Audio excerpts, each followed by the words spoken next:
2024 में वेनेजुएला में इलेक्शन हुए थे, जिसमें एक बार फिर से मेडुरो जीत करके राष्ट्रपति बने थे। अब चूंकि यूएस इनको पसंद नहीं करता था, तो यूएस ने इनको हटाने के लिए पूरा एक गेम प्लान तैयार किया, जिस गेम प्लान के तहत एक नैरेटिव चलाया गया कि भाई ये तो वोट चोरी करके जीते हैं। लिटरली वोट चोरी का नारा लगाया गया था और इनके इलेक्शन को एक फ्रॉड इलेक्शन बताया गया था। यह वही स्क्रिप्ट है जो शेख हसीना के लिए भी दोहराई गई थी कि वो भी वोट चोरी करके जीती हैं, वो डिक्टेटर हैं, सब पर दमन करती हैं, सभी की आजादी छीनती हैं। वही नैरेटिव चलाया था। ऐसा ही नैरेटिव पाकिस्तान में चलाया था और इमरान खान को जेल में डाला था। ऐसा ही नैरेटिव श्रीलंका में चलाया था। इसी तरह से सत्ता परिवर्तन होता आया है और ऐसा ही वेनेजुएला में किया गया था। और इसके साथ ही जिस तरह से शेख हसीना को हटा करके नोबेल पीस पुरस्कार विजेता मोहम्मद यूनुस को वहां पर बिठाया गया, उसी तरह वेनेजुएला में भी जो अपोजिशन लीडर हैं मारिया कोरिना, इनको भी पिछले साल नोबेल पीस पुरस्कार दिया गया और इनको भी एक बड़े लीडर की तरह प्रोजेक्ट किया जाने लगा, जिससे कि मेडुरो को हटाने के बाद इनको सत्ता में बिठाया जा सके। सेम स्क्रिप्ट फॉलो होती है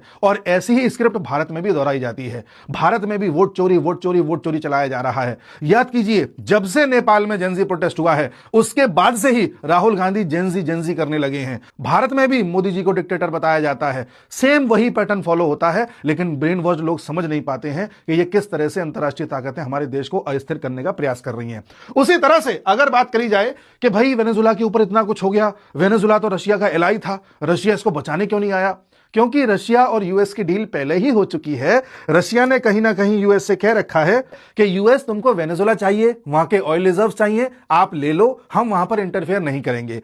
हमको यूक्रेन चाहिए, हमको यूक्रेन पर आक्रमण करने दो, वहां के मिनरल्स चाहिए, रेयर अर्थ मिनरल्स चाहिए, कोयला चाहिए, हमको ये सब लेने दो। दोनों के बीच अंडरस्टैंडिंग हो चुकी है और यही कारण है कि रशिया ने 2019 में ही कह दिया था कि हमारा कोई प्लान नहीं है कि हम वेनेजुएला में अपनी आर्मी को भेजें। इसलिए वेनेजुएला ठगा गया है।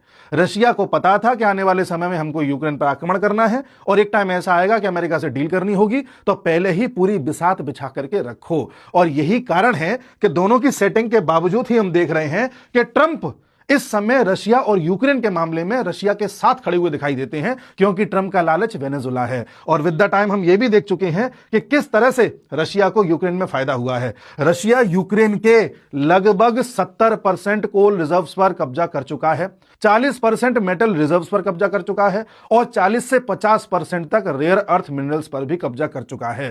तो इस तरह से रशिया और यूएस ने मिलकर के यूक्रेन और वेनेजुएला को लूटा है और यूएस जो प्लान फॉलो करता है वो भारत में भी फॉलो करने की कोशिश की जा रही है। इस चीज को समझने की जरूरत है।